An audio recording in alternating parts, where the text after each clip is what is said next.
उसमें जो हमारा आपदा के बाद PDNA होता है, पोस्ट डिजास्टर नीड असेसमेंट, वो हम उम्मीद लगाए रखे थे कि हमें मिलेगा, लेकिन जो हिमाचल के नाम का उल्लेख हुआ है उसके साथ उत्तराखंड के नाम का भी उल्लेख हुआ है और उसके साथ सिक्किम के नाम का भी उल्लेख हुआ है।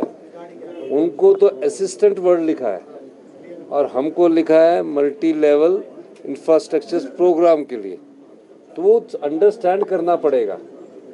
जब बाढ़ सिक्किम में आई उनको असिस्टेंट्स देने का वर्ड्स लिखा है, जब बाढ़ उत्तराखंड में आई उसमें असिस्टेंट्स वर्ड्स लिखा है।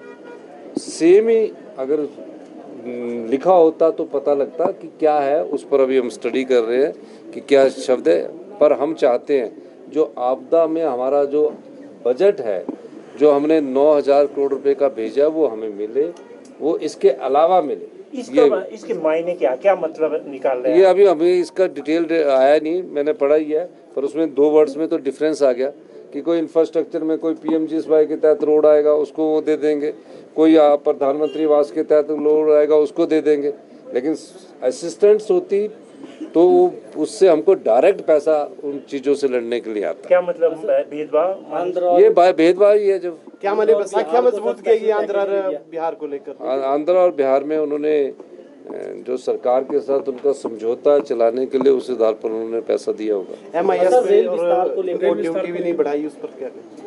अब ये तो अभी पूरी तरह मैंने बजट देखा नहीं, लेकिन मैं कहना चाहता हूँ कि अभी जब इसका पूरा इंटरप्रिटेशंस आएगी, जब तक इनके पूरे डॉक्यूमेंट्स आएंगे, उसके बाद हम कह सकते हैं कि हिमाचल की रेलवे लाइन को क्या मिला।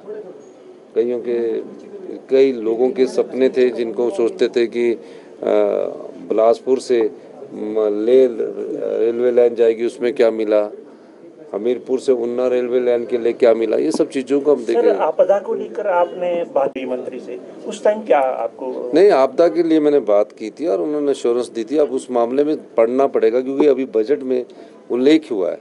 तो ये जो उल्लेख हुआ तो हमारी समझ के अनुसार ये जो हमारे बजट में जो चीज़ें आती है PMGSY उसका किया है, लेकिन और स्टेट को असिस्टेंट की बात की है। तो असिस्टेंट का मतलब है कि उनको सहायता मिलेगी। हमको जो मिलेगी जो बजटरी सहायता वो तो मिलनी है, वो तो कोई भी गवर्नमेंट आएगी उसको देंगे। तो हिमाचल को कोई कुछ अभी तक बजट में हमको कुछ नहीं मिला है और ये बड़े खेद की बात है कि हिमाचल की इस बजट में अनदेखी हुई है। सर, आज आपने एजुकेशन रिव्यू में धन्यवाद।